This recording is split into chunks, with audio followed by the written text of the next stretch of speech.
अस्सलाम वालेकुम, मैं हूं शेख। इस वक्त बनी गाला चौक पर हम मौजूद हैं। यहाँ पे आवाम की बड़ी तादाद जो है इस वक्त जमा होना शुरू हो गई है। काफिले जोक दर जोक आ रहे हैं। इस वक्त मेरे साथ फवाद चौधरी साहब मौजूद हैं। फवाद साहब, सबसे पहले तो ये बताइए कि आज इनके क्या इरादे हैं और आप समझते हैं कि इरादे कामयाब हो सकते हैं?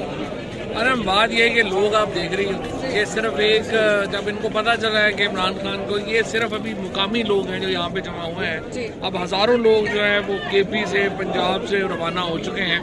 सो खान साहब बनी गाला में अपने घर पे हैं। यहाँ पे सारी लीडरशिप इस वक्त मौजूद है। आमिर कियानी साहब यहाँ पे हैं, परवेज़ खटक साहब आ रहे हैं, असद कैसर साहब हैं, हमारे आसिम महमूद साहब हैं। तमाम लोग यहाँ पे जो पीटीआई की लीडरशिप है वो यहाँ पे पहुँच चुकी है। और आप देखेंगे इंशाल्लाह कि ये लोग जो हैं वो कभी अपने इरादों में कामयाब नहीं हो सकेंगे। ये इनकी खाम ख्याली है कि इमरान खान को इस तरह से गिरफ्तार कर सकते हैं। बहुत शुक्रिया, आपको अपडेट करते रहेंगे।